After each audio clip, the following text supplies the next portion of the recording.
Hello. In previous classes, we covered up to the state and relations between state and other associations.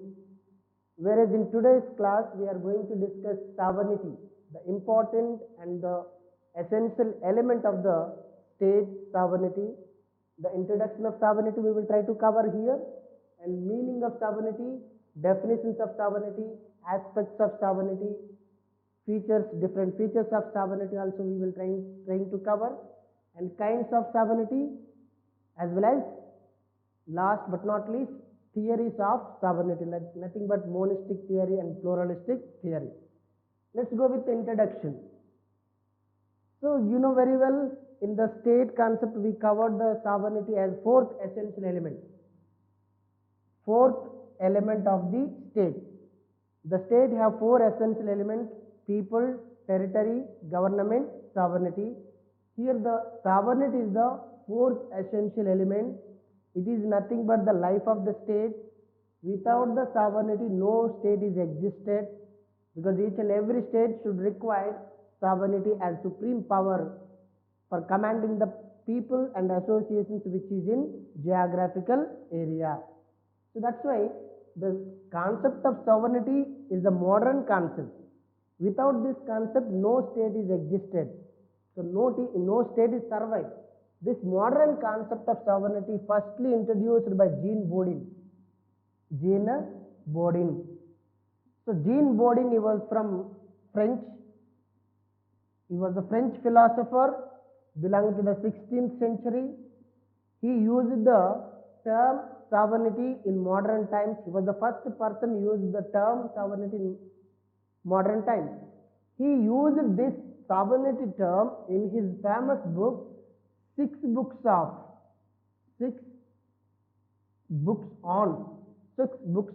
Republic. The Jean Bodin wrote the famous book, that is Six Books on Republic. In his famous book, he mentioned clearly about the concept of sovereignty. According to the Jean Bodin, the sovereignty is the supreme power over the citizens and subjects, unrestrained by law. So later we will discuss what is the definition of Jean Bodin regarding to the sovereignty. Whereas he was the person first used the concept of sovereignty in internal aspect. Whereas Hugo Grotius, he was the famous jurist. He used the term sovereignty in external aspect. That means he was the person used the concept of external sovereignty, external aspect of sovereignty. Who used the external aspect of sovereignty? Hugo Grotius used the external aspect of sovereignty. Is the sovereignty which is enjoyed by the state, which is never obey the other state. That means no state obey the external order, because each and every state has the power to take the decisions whatever they want, whatever they need. That is why Hugo Grotius encouraged external aspect of sovereignty. So this is called small introduction about the sovereignty, and let's go with meaning of sovereignty. Here the term sovereignty, it is an English term. This English term sovereignty is derived from the Latin word superanus. The term sovereignty is derived from the Latin word superanus, which means supreme power.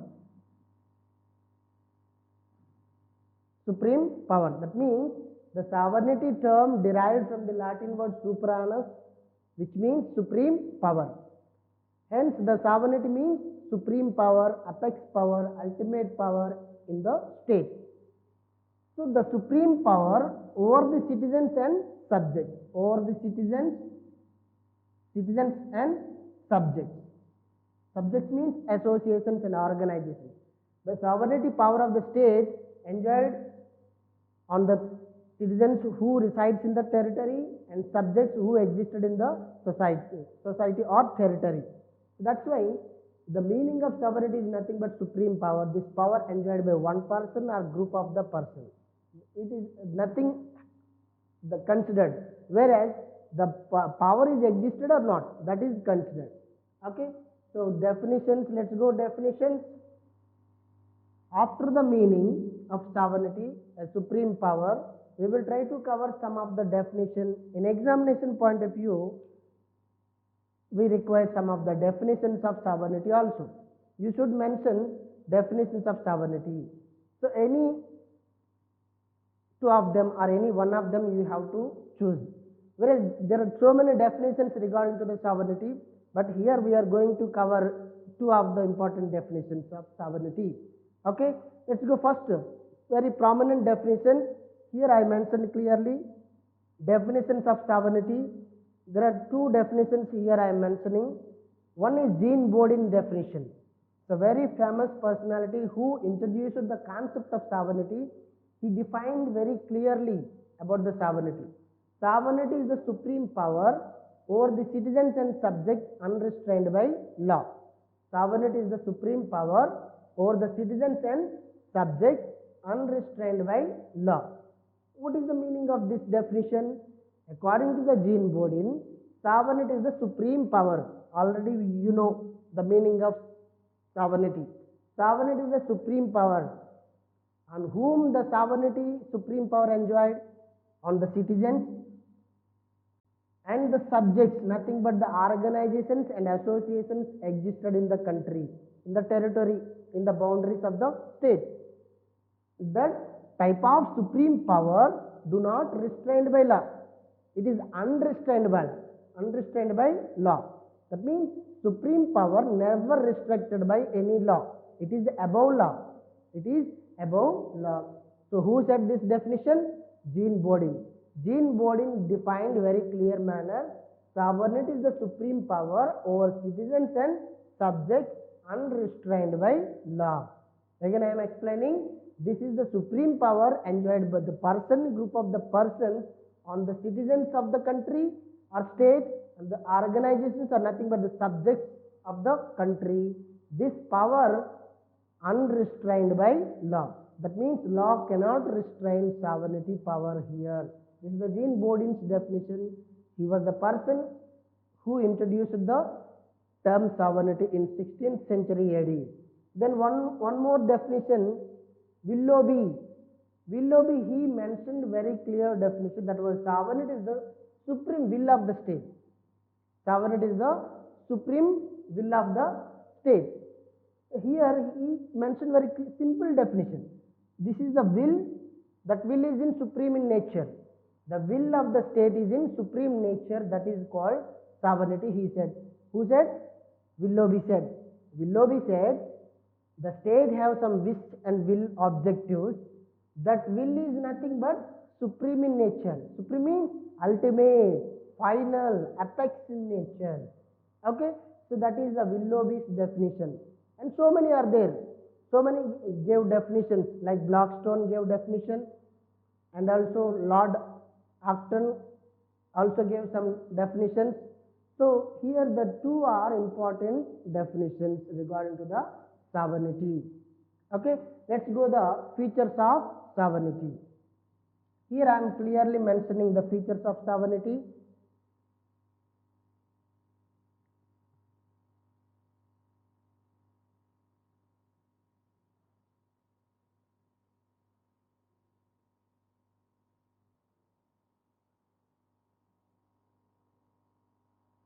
Let's go the features of sovereignty. So it is the basic, the 10 marks question in examination point of view. While they are asking 10 marks question, you should mention small introduction about the sovereignty and go with two or more or one or more definitions about sovereignty. Then afterwards you can explain the features of sovereignty. Okay, let's go. Here there are different features of sovereignty are observed here. One is the absoluteness. The first feature of sovereignty is that absoluteness, and next one is that universality, next permanence, next inalienability, and fifth one indivisibility. Up to this, in our textbook clearly mentioned, the exclusiveness also considered as one of the feature of sovereignty. Let's go by one. Okay? Shall we go with absoluteness? Absoluteness is the first and the foremost feature of the sovereignty. What is mean by absoluteness? Absoluteness is the ultimate, final. The meaning of absolute is ultimate, final. The sovereignty is absolute in nature. The sovereignty is absolute in nature. This power enjoyed by the state in absolute in nature, absolute manner. Because the state, which is the supreme body in the society, the state enjoy the supreme law within the territory over the citizens and subjects, unrestrained by law according to the Jean Bodin. So already we mentioned here, Jean Bodin defined very clearly about sovereignty. Sovereignty is the supreme power which is over the citizens and subjects unrestrained by law. So that's why here the power of the sovereignty is absolute in nature. It never obey to any other. The remaining people who resides in the country, the subjects who existed in the country, the associations who existed in the country, they should obey the sovereignty power. Understood? That's why remaining organizations are under comes the supreme power. The supreme power dominates over the other associations and subjects, nothing but citizens and subjects in the territorial boundary. So this absoluteness is the final. This absoluteness criticized by some political philosophers. They never accepted the absoluteness feature of the sovereignty. Who are the eminent personalities criticize the absoluteness feature of the sovereignty here? The two important philosophers we should quote here. One is Maitland. Maitland, he was the one eminent personality who criticized the absoluteness. You know very well, absoluteness is the final power enjoyed the state within the territory over the citizens and subjects. That means nobody can against the absolute sovereignty of the state, because everybody should obey. But state never obey to any other. It is the body which gives the order. That order should follow everybody because the absoluteness. So this absoluteness also having some restrictions, having some limitations. Based on this one, Maitland criticized. Absoluteness is not absoluteness also having some limitations. According to Maitland, what are the limitations on absoluteness? Customs and traditions. Customs and traditions are the limitations of sovereignty power. The absolute sovereignty power limited by the customs and traditions. Here each and every state followed some of the customs and traditions. Their customs and traditions limited the sovereignty power of the state. So this was Maitland's view against the absoluteness of the sovereignty. Whereas one more political philosopher, Blunt Chile. Blunt Chile, he also argued the absoluteness of the sovereignty. He also criticized the absoluteness of the sovereignty. He criticized based on the rights ground. That means within the state, citizens having some rights. Outside of the state, other states also having some rights. That means the absoluteness of the sovereignty limited by the rights of the citizens in the state, limited by the rights of the other states. They are both are considered as limitations on absoluteness of the sovereignty. According to the Blunt Chile, the absoluteness of the sovereignty limited by the rights of the citizens internally, rights of the state externally. So that's why absoluteness also having some limitations. So this is the first and the foremost feature. The sovereignty power enjoyed the absoluteness. which absoluteness also having some limitations like customs, traditions of the state, and the rights of the citizen and rights of the countries also considered as a limitations on the absoluteness. Then the next one is that universality. The universality nothing but it is universal in nature. The sovereignty is universal in nature. That means it applied all the people in universal manner. So whoever the people resides in the state, from here to here, from this corner to this corner, they all undercomes the state sovereignty, the supreme power of the state preview only. That means nobody enjoyed the relaxations here. All are undercomes supreme power. This is considered as universality in nature. The sovereignty is universal in nature. The sovereignty power is supreme power. This having the commanding power on the citizens and organizations in the state. So here there is no relaxation, there is no privileges to provide anyone.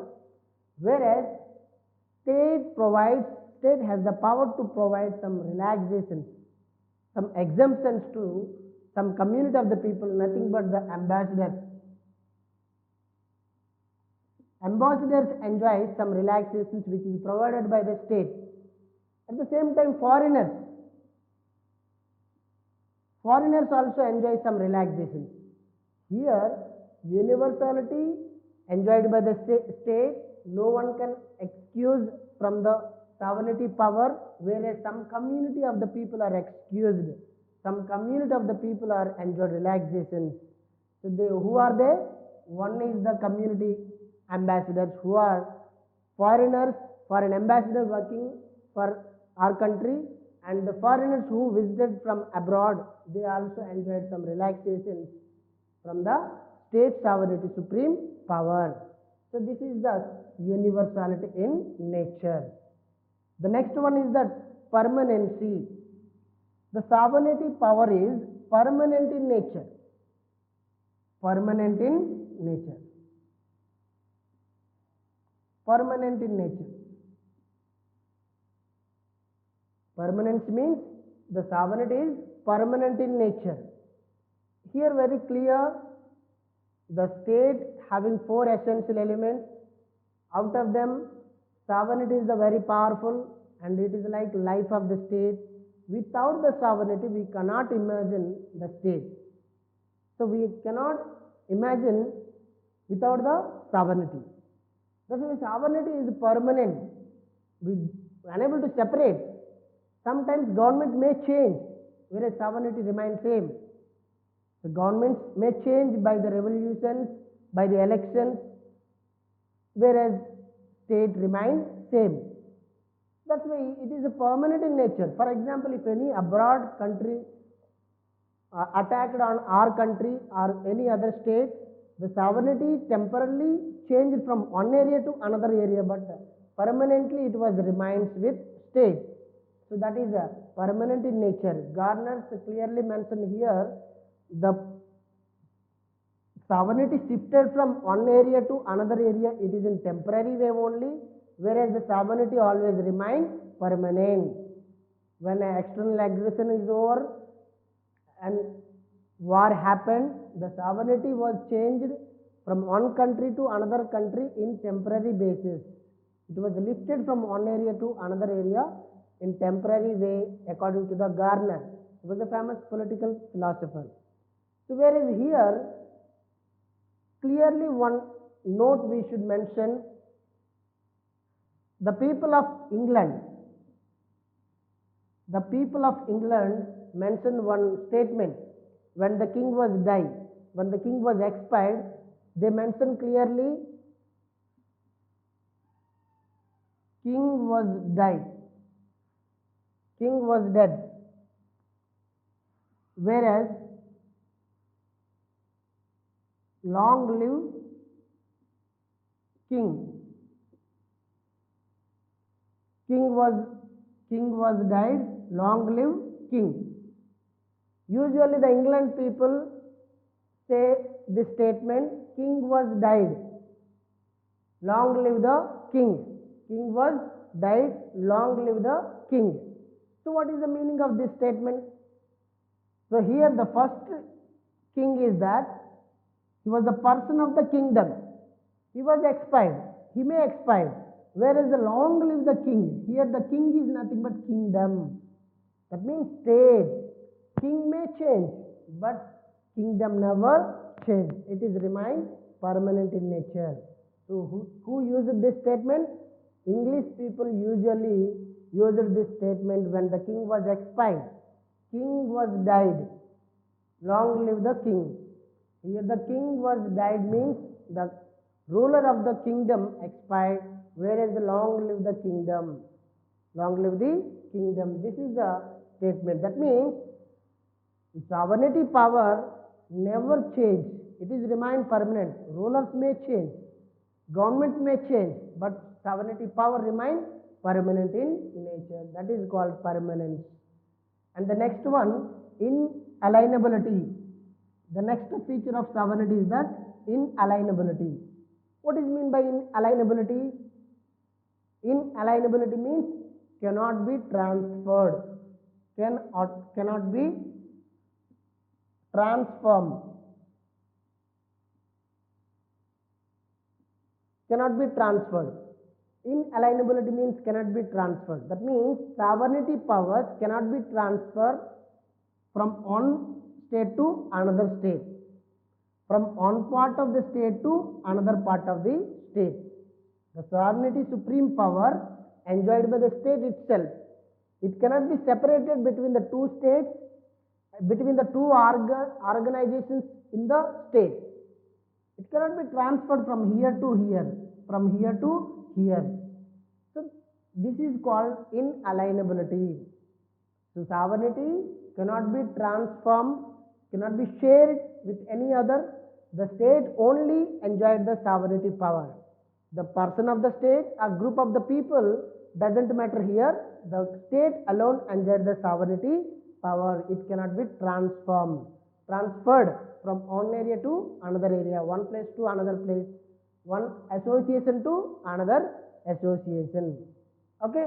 Whereas it was also criticized by pluralists.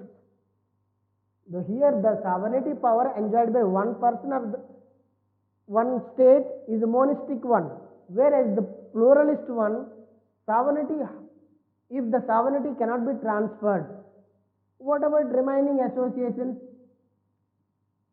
They also require some powers and functions, right? So that is why they against the inalienability feature of the sovereignty. Who against? Pluralists and also federalists. Federalists also criticized the inalienability feature of the sovereignty. Sovereignty enjoyed by more than one association. That means state can share its sovereignty with some other associations by pluralists, and the sovereignty enjoyed by the union level of the government with state level of the government and local level of the government. That means federal feature of the state is nothing but division of powers. Here cannot be divided, cannot be transferred. Whereas they criticize sovereignty power should divide between union government and state government. That's why they both criticize the inalienability of the feature of sovereignty. Okay. So this is called inalienability. Next one is that indivisibility. Indivisibility. So indivisibility means cannot be divided. It cannot be divided. Cannot be divided.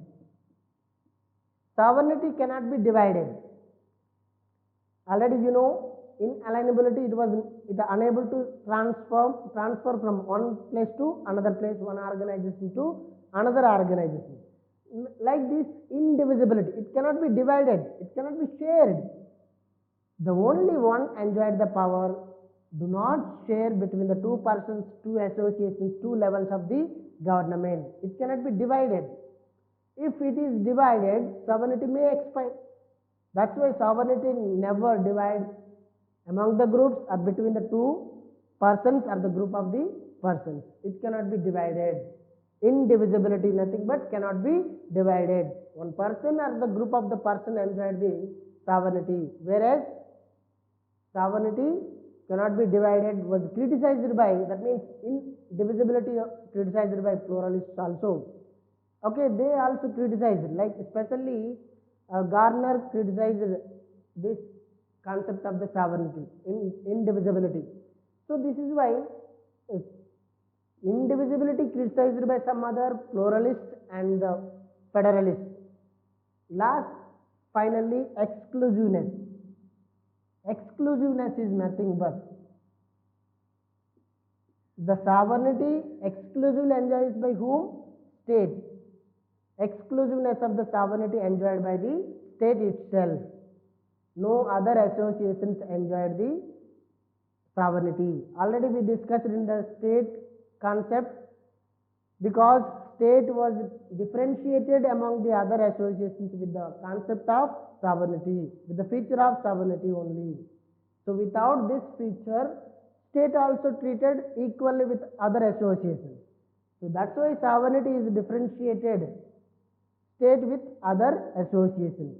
So this is called exclusiveness. Only the state enjoy the sovereignty power, that is exclusiveness. Once again I explain, the sovereignty having different features: absoluteness, universality, permanency, and inalienability, indivisibility, exclusiveness. Absoluteness is the final power enjoyed by the sovereignty, which is over the citizens and the subjects, unrestrained by law, according to the Jean Bodin. And universality, the supreme power of the sovereignty applies all the people in equal manner. No one enjoy the exclusive, that means exemptions from the state. So permanency, sovereignty is the permanent in nature. So by this, sovereignty never die, that means the government may change, state remain same. Inalienability, it cannot be aligned, it cannot be transferred one to another. So this is inalienability. So indivisibility, it cannot be divided, between the people or between the groups. The state alone enjoy the sovereignty, it cannot be divided. So finally, exclusiveness, state alone enjoy the power of the sovereignty. No other associations enjoy the power of the sovereignty. So this is called exclusiveness. These are considered as the features of sovereignty. Okay, thank you.